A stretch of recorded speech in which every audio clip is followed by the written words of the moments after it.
नमस्कार। आप सभी के अपने चैनल जय गुरुदेव उत्तराखंड पर एक बार फिर से बहुत बहुत स्वागत है।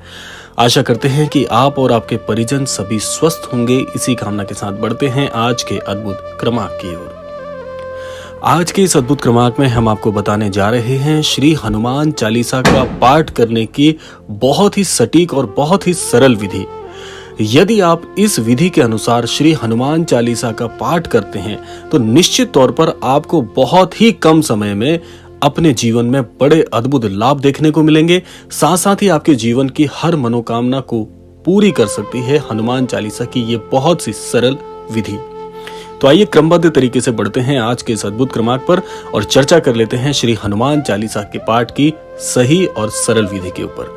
जब भी बात श्री हनुमान चालीसा की आती है तो निश्चित तौर पर प्रभु श्री हनुमान जी की कृपा हमारे जीवन में अपने आप ही प्रभावी होने लगती है। ये बात आपको सुनिश्चित कर लेनी चाहिए कि जब आप श्री हनुमान चालीसा का पाठ करें तो कुछ नियमों का भी आपको ध्यान देना होता है। सबसे पहले बात कर लेते हैं उन नियमों की जो कि आपको निभाने परम आवश्यक हैं। सबसे पहले जब आप श्री हनुमान चालीसा के पाठ के लिए अपने अंतर मन को तैयार कर लेते हैं तो एक बात का ध्यान आपको अवश्य रखना चाहिए कि जब तक आपका हृदय आपका साथ ना दे, यानी कि बहुत से लोग दूसरों के कहने से श्री हनुमान चालीसा के पाठ का लाभ लेने के लिए श्री हनुमान चालीसा का पाठ करते हैं, तो यहाँ पर एक त्रुटि है।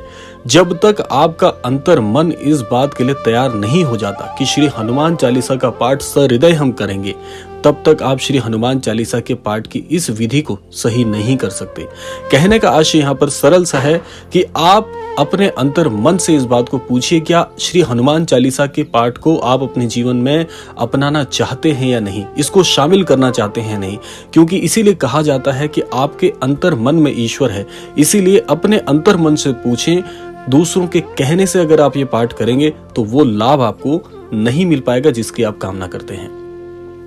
दूसरा नियम देखिए, जीवन में सात्विकता का प्रभाव आपके अवश्य होना चाहिए। जब आप श्री हनुमान चालीसा के पाठ की विधि को प्रारंभ करेंगे, सात्विकता का बहुत ध्यान रखिएगा, क्योंकि इस दौरान किसी भी प्रकार के तामसिक भोजन और तामसिक विचारों को आपको पूरी तरह से त्यागना होगा। जिस प्रकार से तामसिक भोजन होता है, उसी प्रकार से तामसिक विचार भी होते हैं जो आपके मन को मलिन करते हैं। तो इसीलिए आपको इसका विशेष ध्यान रखना है कि स्वच्छ मन में ही ईश्वर का वास होता है। इसीलिए आपको इस बात का भी बहुत ही अद्भुत तरीके से ध्यान रखना है। कुल मिलाकर कहने का आशय यह है कि पूरी तरह से जब आप इस चीज के लिए तैयार हो जाएं कि आपको विधि करनी है, तभी आपको इस विधि के लिए आगे बढ़ना चाहिए। अब बात करते हैं उस विधि की जो कि आपको करनी है। देखिए, श्री हनुमान चालीसा के पाठ की विधि में सबसे पहला नियम यह है कि संकल्पबद्ध होकर आपको ये कार्य करना है। यानी कि आपको एक संकल्प लेना है श्री हनुमान चालीसा के पाठ को विधि से जोड़ने के लिए। संकल्प ये होगा कि कम से कम 5 दिन का आप एक संकल्प लीजिए। श्री हनुमान जी के समक्ष स्नान आदि करके जब पहला दिन होगा, उस पहले दिन से भी पहले एक दिन आपको संकल्प लेना है कि हे हनुमान जी, हे प्रभु, मैं ये संकल्प लेता हूं कि 5 दिन नियमबद्ध होकर श्री हनुमान चालीसा के पाठ का अध्ययन करूंगा, अभ्यास करूंगा। आप मेरी इसमें बहुत बहुत सहायता कीजिएगा। तो इस प्रकार की एक छोटी सी प्रार्थना करके आप संकल्प ले सकते हैं। संकल्प लेने के पश्चात अब आपको क्या करना है कि 5 दिन का संकल्प आपने साधना है। 5 दिन के इस संकल्प में यह आपको सुनिश्चित करना है कि एक दिन में कितने श्री हनुमान चालीसा का पाठ आप करेंगे। यानी कि संख्यात्मक रूप से यहाँ पर बात हो रही है कि अगर आप संकल्पबद्ध होकर श्री हनुमान चालीसा का पाठ करना चाहते हैं, एक दिन में कम से कम आपको 108 बार श्री हनुमान चालीसा का पाठ अवश्य करना ही चाहिए। क्योंकि वैसे तो मैं यही कहूंगा कि जितना ज्यादा आप इसका पाठ करेंगे उतना ज्यादा लाभ होगा, लेकिन कम से कम अगर संख्या की बात की जाए तो एक दिन में 108 बार श्री हनुमान चालीसा का पाठ आप अवश्य करें। इसी प्रकार से हर दिन आपको 108 पाठ को करना है और 5 दिन का ये क्रम आपको रखना है। इसके पश्चात आप देखेंगे कि श्री हनुमान चालीसा धीरे धीरे आपके जीवन में वो प्रभाव आपको प्रदान करेगी जिसके लिए आप श्री हनुमान जी से अपनी अर्जी लगाते हैं। अब आती है बात, इसके लिए क्या विधि आपको करनी है। देखिए, विधि के अंतर्गत भी कुछ चीजों का आपको ध्यान रखना है। विधि ये रहेगी कि जब भी आप श्री हनुमान चालीसा का पाठ करने बैठेंगे तो आपको स्नान आदि करने के पश्चात, अपने नित्य कर्मों से निवृत्त होने के पश्चात ये विधि आपको प्रातः काल में करनी है। इस बात का ध्यान रखें, प्रातः काल में अगर ये विधि करेंगे तो बहुत बहुत लाभदायक आपके लिए ये होगा। अब करना कैसे है वह आप सुन लीजिएगा।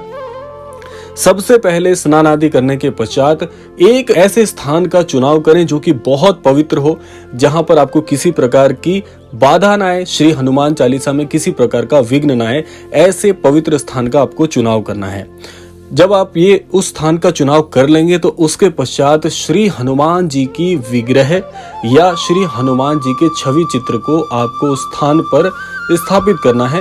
जब आप श्री हनुमान चालीसा के छवि चित्र को या विग्रह को स्थापित कर लेंगे तब आपको लाल रंग की या पीले रंग के एक आसन पर बैठकर एक कार्य करना है। वे कार्य क्या है कि आपको एक मिट्टी का दीपक प्रज्वलित करना है श्री हनुमान जी के समक्ष। अगर आप दीपक प्रज्वलित करते हैं तो इसमें भी दो चीजें हैं, या तो आप घी का दीपक प्रज्वलित कर सकते हैं या आप सरसों के तेल का दीपक प्रज्वलित कर सकते हैं। दोनों में से कोई भी आप लेंगे तो बहुत ही अद्भुत होगा। दीपक प्रज्वलित करने के बाद अब आपको आसन पर बैठकर श्री हनुमान चालीसा के पाठ को प्रारंभ करना है।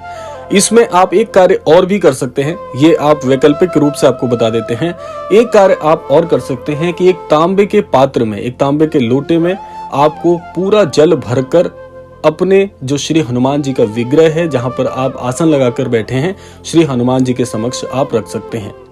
उसके बाद जब आपकी श्री हनुमान चालीसा की 108 पाठ की विधि संपूर्ण हो जाएगी तो उस तांबे के लोटे के जल को आप तुलसी के पौधे में आप चढ़ा दीजिएगा, या आप उससे सूर्य को अर्घ्य भी दे सकते हैं। दोनों में से कोई भी कार्य करेंगे तो दोनों बहुत उत्तम रहेंगे, क्योंकि उस जल का बहुत ही अद्भुत प्रभाव होता है।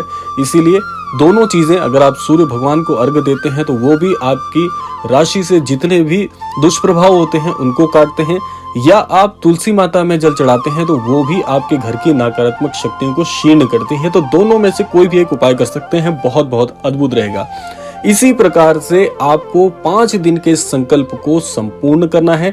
जब ये विधि संपूर्ण हो जाएगी तो अंतिम दिन यानी कि 5 दिन संपूर्ण होने के बाद 5वें दिन की सायंकालीन में श्री हनुमान जी के जो भी आपके निकटतम मंदिर स्थान है वहां पर जाकर श्री हनुमान जी को लड्डुओं का भोग अवश्य लगाइएगा।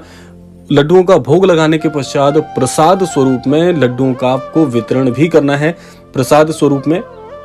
इसके बाद आप अपने जीवन में बहुत ही अद्भुत प्रभाव को प्राप्त करेंगे। श्री हनुमान जी की जो अद्भुत कृपा है आपके जीवन में बरसनी प्रारंभ हो जाएगी। बहुत ही सटीक और बहुत सरल उपाय है, इसे कोई भी व्यक्ति आसानी से कर सकता है।